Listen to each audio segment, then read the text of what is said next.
다음 주 13일 미주 한인의 날을 앞두고 연방과 지역정부 그리고 지역사회에서 다양한 행사가 예고됐습니다.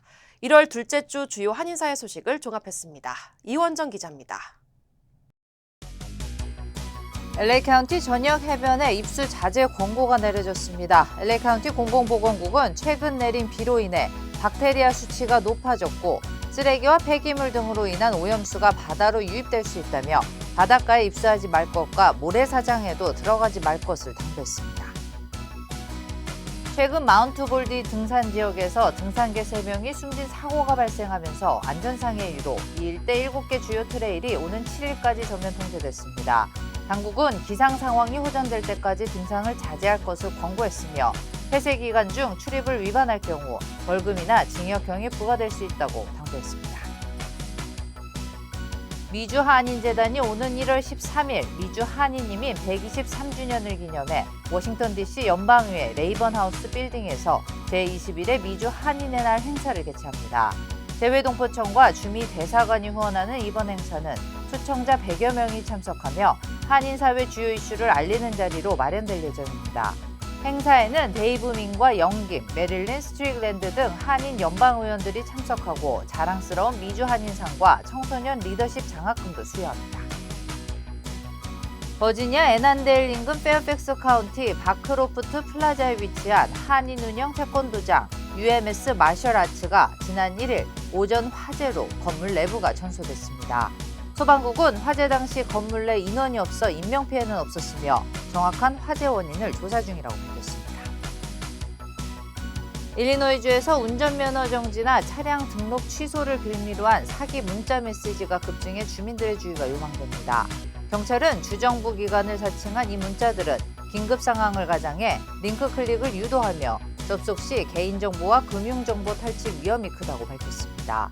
총무처는 주정부가 관련 사안을 문자 연락하지 않는다며 의심스러운 문자는 삭제하고 피해가 의심될 경우 FTC에 신고할 것을 강조했습니다. LA 한인회가 내일 코리아타운 양로보건센터를 방문합니다. 한인회는 매년 새해가 되면 부모님과 조부모님 등 어르신들께 세배를 드리는 것처럼 한인타운 양로센터를 방문해 새해 인사를 드리곤 했다며 올해에는 코리아타운 양로보건센터를 방문할 예정이라고 밝혔습니다. 비영리단체 코리안 커뮤니티 서비스 센터가 시민권 무료 지원 행사를 개최합니다. 오는 31일 오전 9시부터 오렌지 카운티 부에나파크에 위치한 코리안 커뮤니티 서비스 센터에서 열리는 이번 행사에서는 시민권 사전 검토와 서류 점검, 면접까지 준비할 수 있다고 밝혔습니다. 또한 2월 4일부터 8주 동안 시민권 준비반을 무료로 제공합니다. 뉴욕주 메이플 애비뉴 교차로에서 횡단보도를 건너던 70대 한인 남성이 차량에 치여 숨지는 뺑소니 사고가 발생했습니다. 나소 카운티 경찰국은 지난 3일 오후 3시 19분쯤 메이플 애비뉴와 햄스테드 블루버드 교차로에서 길을 건너던 김모 씨가 차량에 치여 숨졌다고 밝혔습니다. 경찰은 현장에서 도주한 70대 운전자를 체포했으며 용의자는 뺑소니 등 중범죄 혐의로 기소됐습니다. 재미한국학교 워싱턴협의회가 오는 31일 버지니아 비엔나 올네이션스 교회에서 한국학교 운영자 심포지엄을 개최합니다. 이번 심포지엄 주제는 한류 융성시대와 한국학교의 제도약으로 신년 메시지와 한국문화 역사, 학교 행사 공모전 수상 학교 발표, 워크숍 순으로 진행될 예정입니다. 운영자 심포지엄은 교장회의 성격으로 보통 50명이 참석하며 참석 여부는 18일까지 온라인 신청을 통해 가능하다고 밝혔습니다. 위대한 미국 장학재단이 2026학년도 대학 진학을 앞둔 미 동남부 지역 한인 고교생을 대상으로 장학생을 선발합니다. 재단은 총 5명을 선정해 각 $10,000씩 장학금을 지급하며 비한인 사회에서의 자원봉사 활동을 주요 평가 기준으로 합니다. 장학금 신청 마감은 오는 3월 31일이며 최종 장학생은 4월 20일에 발표됩니다. 한미은행과 한국무역보험공사가 한국 기업의 미국 시장 진출과 투자 확대를 위해 업무 협약을 체결했습니다. 이번 협약은 한국 기업의 미국 내 생산체계 구축과 공급망 투자 등 금융 지원을 강화하기 위한 협력체계 마련에 중점을 뒀습니다. 이로써 한미은행과 보험공사는 금융 수요 발굴과 정보 공유를 통해 한국 기업의 미국 시장 진출 과정에서 겪는 어려움을 줄이고 지원 범위를 확대할 계획입니다. LA 한인회가 오는 10일 한인 청소년들을 대상으로 세 번째 Meet a 멘토 프로그램을 실시합니다. 이번 행사에는 LA시 공공사업위원회 의장이자 한인회 이사장이며 정치활동가인 스티브 강 의장이 멘토로 참석해 어떤 전공을 거쳐 직업을 선택했으며 청소년 시기에 무엇을 중요시해야 하는지, 또한 자신의 분야에서 두각을 나타내기까지 어떤 어려움이 있었는지에 대한 진솔한 이야기를 전할 예정입니다. 참석을 원하는 학생들은 사전 등록해야 합니다. 뉴욕 한국문화원이 오는 15일에서 17일 한국예술종합학교와 함께 한국 차세대 공연 예술가들의 해외 진출을 지원하는 Creativities in Motion 2026 프로젝트를 개최합니다. 이번 행사는 현대무용과 전자음악 등 다양한 장르 공연과 네트워킹 프로그램으로 구성돼 신진 예술가들에게 글로벌 무대 경험을 제공할 예정입니다. 오프닝 공연에는 판소리와 즉흥 협연 무대가 포함되며 모든 공연은 무료로 진행됩니다. 30대 중반의 한인 제임스 허씨가 버지니아주 재무차관에 내정돼 화제입니다. 아비가일 스펜버거 버지니아주 지사 당선자 인수위원회는 마크 시클스 재무장관 내정자의 보좌관으로 일해온 허씨를 재무차관으로 발탁했다고 밝혔습니다.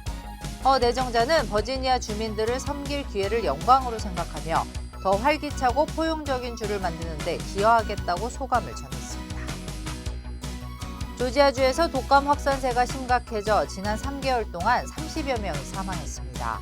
조지아주 보건국은 메트로 애틀란타 지역에서 최근 한 주에만 입원 환자가 500명을 넘는 등 독감 유행이 거센 상황이라고 밝혔습니다.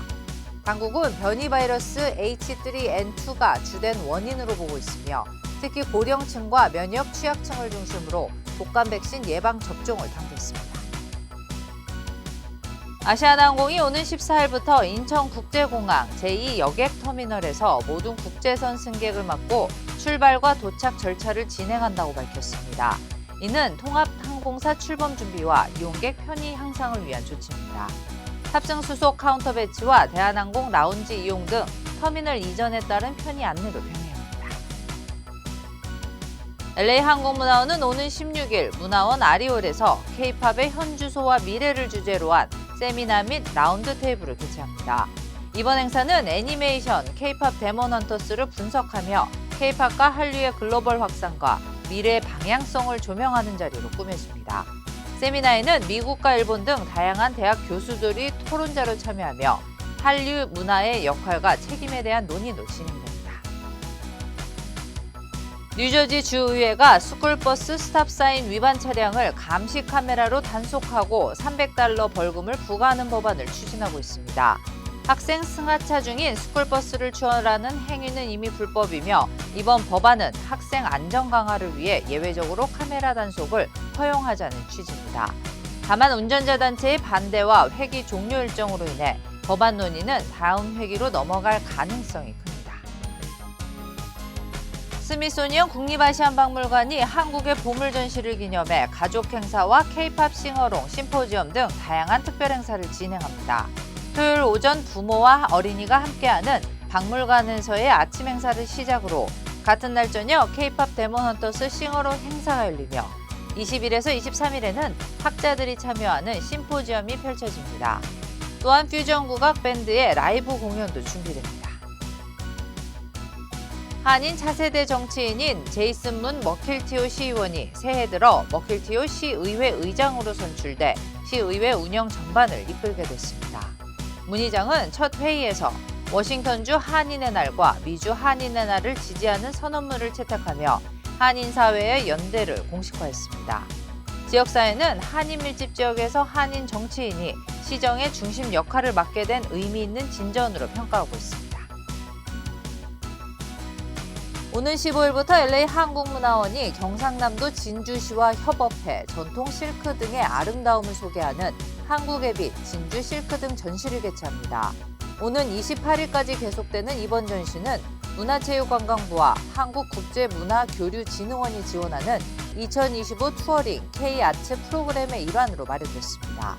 관람료는 무료이며 전통 공예와 현대적 전시 연출을 통해 한국 전통미를 LA 관객에게 선보이는 기회가 될 전망입니다. LA 한인타운의 한 한인 프리스쿨에서 4세 여아가 교사로부터 성추행을 당했다며 학부모가 학교와 교사, 원장을 상대로 소송을 제기했습니다. 학부모는 지난 4월 17일 피해 아동이 교사로부터 부적절한 신체 접촉과 학대를 당해 학교 측에 신고했지만 학교 측이 즉각적인 조사나 보호 조치를 취하지 않았고 오히려 피해 아동이 가해 교사를 직접 만나도록 했다고 주장했습니다. 현재 프리스쿨과 교사 측의 공식 입장은 나오지 않았습니다. 뉴저지 티넥의 한 스모크샵에서 10대 한인 남성이 절도 후 매장 직원을 폭행한 혐의로 체포됐습니다. 경찰은 정모 씨가 물품을 훔쳐 달아나다 추격해온 직원의 얼굴을 수차례 가격했으며 순찰 중이던 경찰이 현장에서 이를 목격하고 검거했다고 밝혔습니다. 정 씨는 2급 강도 혐의로 버겐카운티 구치소로 이송됐습니다. 항공사 에어프레미아가 오는 14일부터 25일까지 연중 최대 할인 프로모션인 프로미스 상반기 행사를 진행합니다. 이번 행사에서는 LA와 뉴욕, 샌프란시스코, 호놀룰루, 워싱턴 DC 등 미주 5개 노선 항공권을 최대 94% 할인된 가격에 판매하며 탑승 기간은 11월 30일까지입니다. 워싱턴주에서 이민국이 별다른 설명 없이 시민권 인터뷰와 선서식을 대거 취소하면서 영주권자들이 혼란을 겪고 있습니다. 취소 사례는 입국 제한 대상국이 아닌 이민자들에게도 광범위하게 발생했으며 시애틀 지역에서만 80건 이상이 보고된 것으로 확인됐습니다. 이민국은 업무량 조정 차원이라고 해명했지만 트럼프 행정부의 강경 이민 정책 여파 때문이 아닌지 우려하고 있습니다.